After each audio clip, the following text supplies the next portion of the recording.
Hey everybody, Resident Loser Jeremy here. I have something special for you today, and it has to do with this mic. If you remember, I used this in one of my last videos, and you guys were asking a whole lot about what it is, and now we're going to talk about it.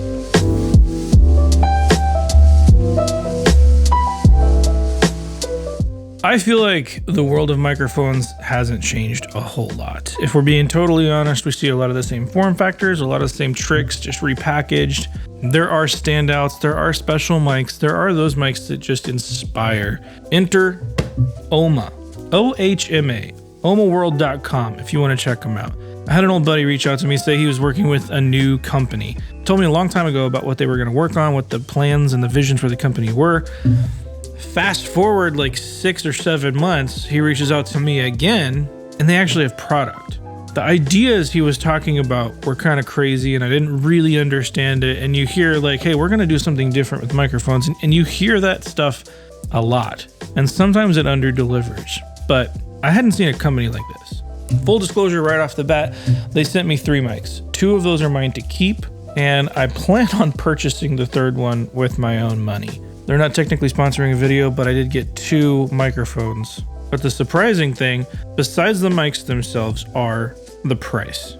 And we'll get to that here in a second. So let's unbox one. The company strives to create an inclusive environment where the individual is respected, and experimentation and collaboration and artistic things are celebrated. And these are people with experience building microphones, designing microphones. So let's open one up here. Really cool.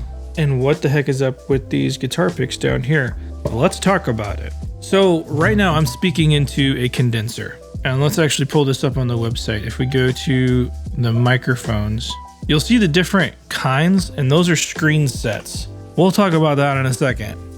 But if you want the run-of-the-mill one, Motif is where you start. What you're immediately going to be presented with is, do you want a condenser or a ribbon? And right off the bat, you'll notice they're the same price, $6.99. This one is a ribbon here in this case, and I have another one actually mic'd up on the cab right behind me. Spoiler, it sounds ridiculous. And this is the condenser. There's a couple special things about both of these mics, and let's dig into it. First, let's pull this ribbon out here. First off, you notice like this is a well-built thing. It's hefty for the size. And then, knowing this is a ribbon, you see this right there. Is it upside down? 48 volts required on a ribbon mic. That surprised me when I pulled it out, because that's doing a couple things. Not only did they make a ribbon mic that they're making in-house in East LA, all the designing, all the ribbon tensioning, everything happens in LA with this company in-house, but they also built a preamp into this thing. So it's an active ribbon. So it'll work on any system that can feed phantom power to a microphone. What does that give you? More output, more consistency, and you're not going to damage it. You don't have to worry about feeding this thing phantom power and breaking it. That's impressive. $6.99. Keep that in mind. If you want to do that with any other ribbon mic, one, you're going to be hard pressed to find a decent ribbon mic at that price point anyway, and then you're going to have to buy a cloud lifter for it if you don't have an interface that can really push that ribbon without getting noisy. The guitar picks. What's up with the guitar picks? Let me show you. So these screen sets on here, you can pull these off. They're magnetic, and right there is the ribbon motor. Look at that. It's pretty well protected. It feels ridiculously solid in my hand. And if I want to put a different screen on here, it's that easy. And you can do that with all these mics, because this is a ribbon and this one's a condenser. They're in the same housing. So switching these things, they'll work on any microphone that you have that's in this same body. Really cool idea. Again, this kind of weird experimentation and thought process with these screens that we're going to get into on another video. Stay tuned for that. Having different sounds for these, because yeah, even though these are aesthetic, they're going to treat the microphone differently. You're going to get different sounds. If you're not sure which one to pick, you can go to the website.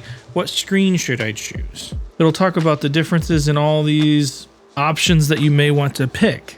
Stick with the Motif if you just want a baseline flavor of what does Ohma sound like.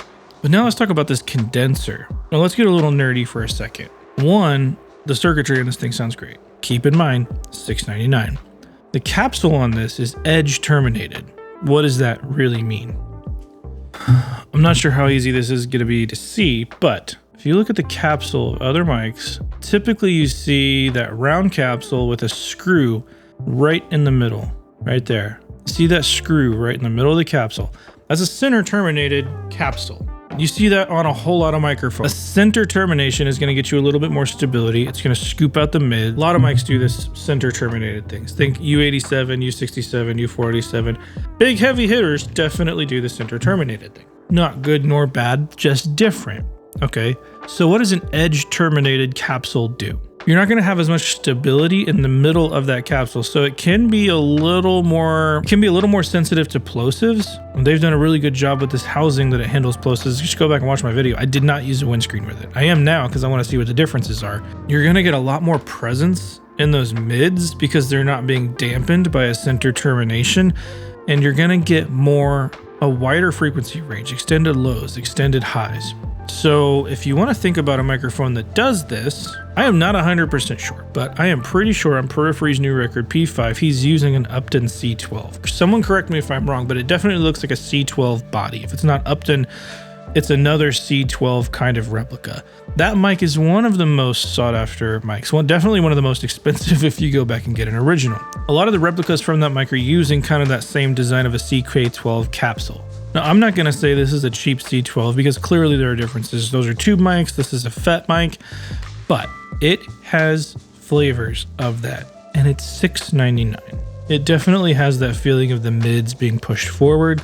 It has that extended high end without getting too gross in the top end. There's a ridiculous amount of low end here, but it's sensitive. It may not be the right thing for you if you're putting on like a ridiculously loud guitar cab, but the ribbon, it'll take all the SPLs you can throw at it. I've tried. Without getting into too much about the company themselves, because I can't understand their motives as someone who's just using the product. But the product is something truly cool. I have really enjoyed playing with these. I've tried them on a few different sources at this point.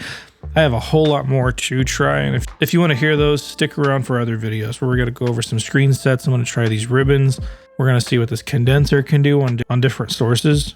A company with a background like this, and inclusivity like that, they're using it to their advantage to really think outside the box. What they've come up with so far is really impressive, both from an aesthetic standpoint and from a sound. Because if I'm being completely honest with you, when I saw the renders, and even when I opened the box to try these things out, I thought this could be the gimmick to end all gimmicks. And I'm here to tell you, it genuinely sounds awesome.